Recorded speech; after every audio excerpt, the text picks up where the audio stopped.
দৌড় মারো দৌড় মারো। এত সাতকে আলিয়া তো এই মিলে আবার 10 ঘর খেলো। পিছের যে ভিউটা আসছে ভাই কি কম তোমার। এটা হচ্ছে আমাদের বাংলাদেশের রাজশাহী বিভাগের বগুড়া জেলার কালু উপজেলার নারটি ইউনিয়নের সেরা আলু ঘাটি। হ্যাঁ আরেকটা এটা দি আরেকটা দিদি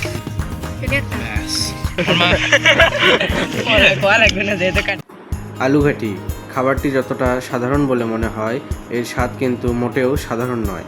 আসুন বন্ধুরা, বগুড়ার এই বিখ্যাত আলু ঘাটিটির সাথে আপনাদেরকে নতুন করে আবারও পরিচয় করিয়ে দিই। এই সাধারণ আলু ঘাটিটি বগুড়াতে এত সুনাম অর্জন করেছে যে কোনো অনুষ্ঠানে এটা রান্না করা না হলে মানুষ আনন্দ কোনো খুঁজেই পায় না। তো চলুন বন্ধুরা, আর কোনো কথা না বাড়িয়ে আমাদের পিকনিকের একজন সদস্য হয়ে পুরো ভিডিওটি আমাদের সাথে উপভোগ করুন। এই পুরো ভিডিওতে আপনাদেরকে দেখাবো কিভাবে এই বিশেষ খাবারটি আমরা রান্না করলাম। বিশেষ এক সুন্দর জায়গাতে বসে সবাই মিলে একসাথে খাওয়া দাওয়া করলাম। শীতকালকে কি সুন্দরভাবে আমরা উপভোগ করলাম। বন্ধুরা, আর কোনো কথা না বলে চলুন আপনাদেরকে পুরো ঘাটির রেসিপিটি শেয়ার করি। আজকের এই পুরো ঘাটির ক্রেডিট কিন্তু আমার মা পাবে, কারণ তিনি এত সুন্দর করে রান্নাবান্না করেছিলেন বলেই আমরা পুরো পিকনিকটা খুব সুন্দরভাবে উপভোগ করতে পেরেছি, আনন্দ করেছি। এখানে আপনারা দেখতে পাচ্ছেন আমরা কিন্তু সব কিছু আগেই কোটাকুটি রেডি করে রেখেছিলাম। মাংস কাটাকুটি আমরা আগেই করেছিলাম, এখন শুধু রান্নার পালা। সমস্ত মশলাগুলো দেওয়া হচ্ছে। গরম তেলের মধ্যে পেঁয়াজ, মরিচ ও সমস্ত গুঁড়া মশলা ও গোটা মশলাগুলোকে ভালোভাবে কষানো হবে। বেশ অনেকক্ষণ ধরে এটা কষানো হবে। আপনারা কি জানেন এই পিকনিক করতে আমাদের কত টাকা করে তুলতে হয়েছিল, কত টাকা খরচ হয়েছিল? চলুন আপনাদের সাথে সেটাও শেয়ার করি। জনপ্রতি আমরা 100 টাকা করে তুলে সব কিছু আমরা বাজার থেকে কিনে এনেছিলাম। 1 কেজি মুরগির মাংস ছিল, সেটা ভালোভাবে কষানো হচ্ছে, রান্না করা হচ্ছে এখন। আর শুধুমাত্র তেল, মশলা ও চাল আমরা বাসা থেকে দিয়েছিলাম, কারণ এই 100 টাকা বাজেটের মধ্যে সব কিছু অ্যারেঞ্জ করা আসলে সম্ভব না। বন্ধুরা, আপনাদের সাথে কথা বলতে বলতে আমি আমার পরিচয় দিতেই তো ভুলে গেছি। আমি হচ্ছে সামির জৈন, আপনারা দেখছেন আমার YouTube channel Samir Jain blog. বন্ধুরা, আপনারা যাই যে কথাই বলুন না কেন, শীতকালের পিকনিক মানে কিন্তু সেরা পিকনিক। এই পিকনিক কিন্তু কখনোই অন্য কোনো পিকনিকের সাথে তুলনা করা যায় না। এই মন্তব্য সম্পর্কে আপনাদের কি মতামত তা কিন্তু জানাতে ভুলবেন না। এদিকে গল্প করতে করতে দেখুন আমাদের আলু কিন্তু সেদ্ধ হয়ে গেছে। প্রেশার কুকারে সিদ্ধ করতে দিয়েছিলাম। এখন পানি দিয়ে ভালোভাবে ঠান্ডা করে এটাকে ভালোভাবে ছিলতে হবে। শুধু কিন্তু ছিললেই হবে না, এটাকে কিন্তু ভালোভাবে স্ম্যাশ করতে হবে, না হলে একদমই ঘাটিতে কিন্তু স্বাদ আসবে না গোটা গোটা থাকলে। এই ঘাটি কিন্তু বিখ্যাত হওয়ার অনেক কারণ আছে। প্রথমত, এটা আসল স্বাদ পাওয়া যায় বগুড়ার অরিজিনাল লাল দেশি আলু দিয়ে রান্না করলে, এবং নতুন আলু দিয়ে রান্না করলে সব থেকে বেশি স্বাদ পাওয়া যায়। এই জন্য বগুড়াতে এটা সব থেকে বেশি জনপ্রিয় একটি খাবার। এই ঘাটি কিন্তু শুধু মাংস দিয়ে না, মাছ দিয়েও কিন্তু খুব সুন্দর করে রান্না করে খাওয়া যায়, এবং মাছ দিয়ে রান্নাও কিন্তু খুবই গ্রাম অঞ্চলে খুবই জনপ্রিয়। এই জন্যই দেখবেন বিভিন্ন সাংস্কৃতিক অনুষ্ঠান, বিভিন্ন মিলাদ মাহফিল, বিভিন্ন পিকনিকে এই ধরনের রান্না বেশি রান্না করা হয় বগুড়াতে। বিরিয়ানিও রান্না করা হয়, তবে সব থেকে বেশি জনপ্রিয়তা এবং স্বাদের দিক থেকে ঘাটি সবাই পছন্দ করে। গরুর মাংস দিয়ে রান্না সব থেকে বেশি জনপ্রিয় এবং সব থেকে বেশি স্বাদ হয়ে থাকে। তবে আমাদের বাজেট অল্প থাকার কারণে আমরা মুরগির মাংস দিয়ে রান্না করেছি। এই ঘাটি রান্না কিন্তু প্রায় হয়ে এসেছে, আর কিছুক্ষণ পরে নামাতে হবে।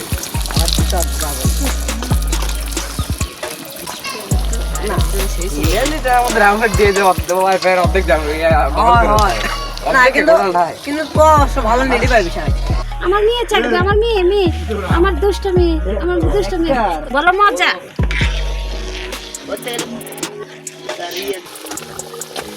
না এখানে রাখো, এখানে রাখো, আস্তে করে আস্তে করে। বিসমিল্লাহ। তুই বুঝিস কত কিসের কথা বলছিস? তোমরা কি করছিস? প্রায় 2 ঘন্টা পরে আমাদের আলু ঘাটি রান্না শেষ হলো। আমরা নামিয়ে রাখলাম, দেখলেন। এখন আমাদের ভাত রান্না করতে হবে। জানি না ভাত রান্না করতে আবার কতক্ষণ সময় লাগবে, কিন্তু ইতিমধ্যেই কিন্তু দেখছেন বিকেল হয়ে গেছে, আকাশ মেঘাচ্ছন্ন। এদিকে ভাত যতক্ষণে রান্না হচ্ছে ততক্ষণে আম্মু সবজিগুলো কেটে নিচ্ছে। আমাদের সালাদগুলো কেটে নেওয়া শেষ। এখন আমাদের বেগুন ভাজি করতে হবে।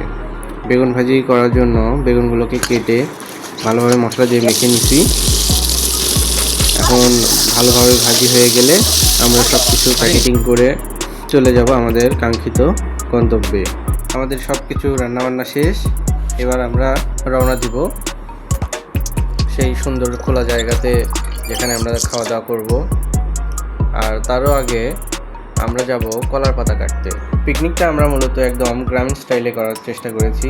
বন্ধুরা, খাওয়া দাওয়ার জন্য কলার পাতা কিন্তু ন্যাচারাল একটা প্লেট, আর এটা আমাদের স্মৃতির সাথে জড়িয়ে আছে। ছোটোবেলা থেকেই আমরা খেতাম, এই জন্য কিন্তু আমরা কলার পাতাকেই বেছে নিয়েছি। আবারও আমাদের বাগানে আসলাম আমরা। কলার পাতাগুলোকে ভালোভাবে কেটে ধুয়ে আমরা নিয়ে যাব। কলার পাতা তো কাটা হলো, কিন্তু এইদিকে দেখছি আসরের আজান দিয়ে দিছে, তো আমাদেরকে দ্রুত যেতে হবে। রাস্তা পার করে আমরা খুব তাড়াতাড়ি আমাদেরকে খাওয়া দাওয়া করতে হবে, নয়তো আমাদের খাবার ঠান্ডা হয়ে যাবে।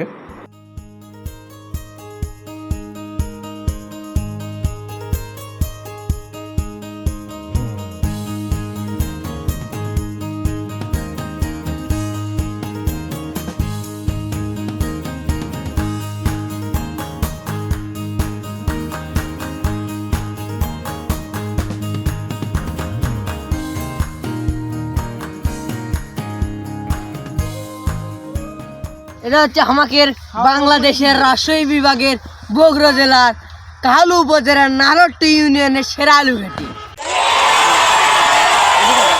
এটি তোমাকে এটি কাটো, এটি কাটো, কাটো।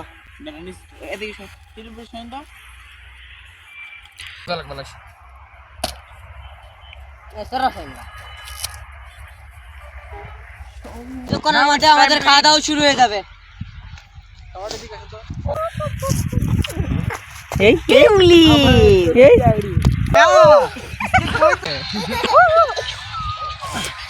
এখানে আসছে আমাদের সেই আলু ঘাটি, আমাদের সেই বিখ্যাত জনপ্রিয় সেই আলু ঘাটিটি। আর এখানে আসছে আমরা হাতে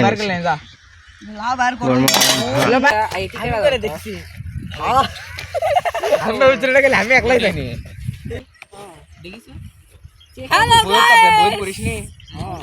মানব দেহের রেচন অঙ্গে আগে ডিউটি করা রেচন অঙ্গ করছে প্রজনন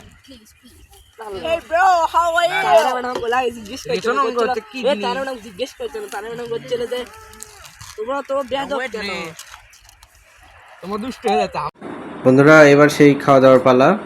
সবাই আমরা খেতে বসে গেছি। আপনাদের সবার দাওয়াত রইল, আপনারাও আসুন আমাদের সাথে জয়েন করুন খাওয়া দাওয়া করতে।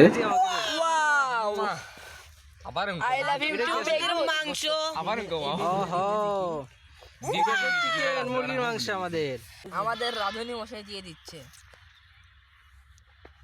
আছে রাঁধুনি আছে, দে ভাত মেলা শুকলির ডাজি দিয়ে দে। কে ভাই ট্রিপড ডান মানা আছে কি সম্রাট আছে, আজকে লাগবে না ট্রাইপড। কে দিচ্ছে রে? বসে এখানে খারাপ হতে হবে না। আচ্ছা আচ্ছা, অনেক জায়গা ছিল তুই ভাত দে। প্লেট নিছে ওরে যে খুঁজে পাচ্ছি না প্লেট। ডান না দে। ওই সাইডে আচ্ছা আচ্ছা থাক। দুটো করে শশা শশা 3টে করে দে। গাজর দুটো করে প্রথমে 2টে করে দে, 3টে করে দিস না আগে, আমরাই খাবো।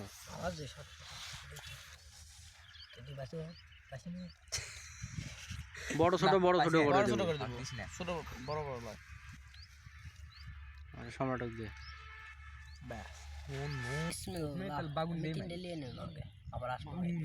আচ্ছা লে আপনার জন্য একটা হ্যাঁ হ্যাঁ দে। আরেকটা এটা দি। আরেকটা দিয়ে দি। ব্যাস ভাতটা ঠান্ডা হয়ে গেল পরে দুটো পাবো, দুটো হ্যাঁ 2টে করে। এ ভাত কে কাটলে বা কও এ ভাত নামনি না এটা টেস্ট আছে কি করে দিলে বা ডান না দে। মধ্যে বিপ্তের পার্টি করা লাগবে ওরা বেশি দিন নাই কিন্তু আলু আটি দিয়ে করা লাগবে রোগার ভিতর, সেই টেস্ট হবে। সন্ধ্যার দিকে ভাত ওটাই দেখাবে রে সাদেরও বন্ধ হয়। হ্যাঁ পাগলা আবার সাদের বাজার মাংস রে কয়া লাগবে না, যেহেতু কাটাই দিবি। আচ্ছা নাও শশা খাবেন? এত সাতকে আলিয়া তো ও, এই মিলে আবার 10 বার খেলো পিছের যে ভিউটা আসছে ভাইয়া কি কম তোমার বিরাট তাহলে ভাই অন্তত পিছে দেখ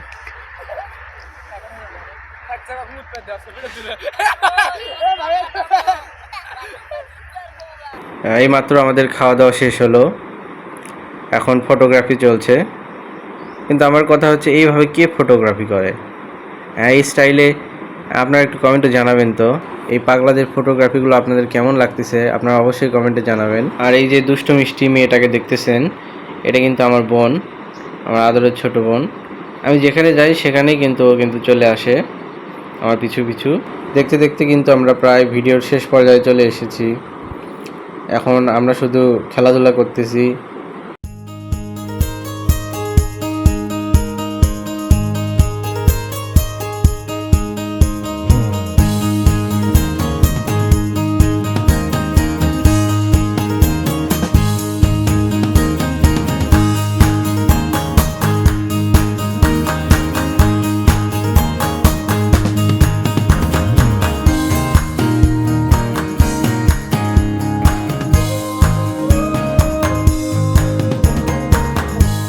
আশা করছি ভিডিওটা আপনাদের কাছে খুব ভালো লেগেছে। যদি ভিডিওটা আসলেই ভালো লেগে থাকে তাহলে আমার চ্যানেলকে সাবস্ক্রাইব করে অবশ্যই পাশে থাকবেন, লাইক করবেন, শেয়ার করবেন, চ্যানেলটাকে অবশ্যই ফলো দিয়ে রাখবেন, আমাদের সাথেই থাকবেন। এরকম নিত্য নতুন ভিডিও আপনাদের সামনে বারবার নিয়ে আসব। কমেন্টে অবশ্যই জানাবেন কেমন লাগলো ভিডিওটি। আজকের মতো এই পর্যন্তই, দেখা হবে পরের কোনো ভিডিওতে। আল্লাহ হাফেজ।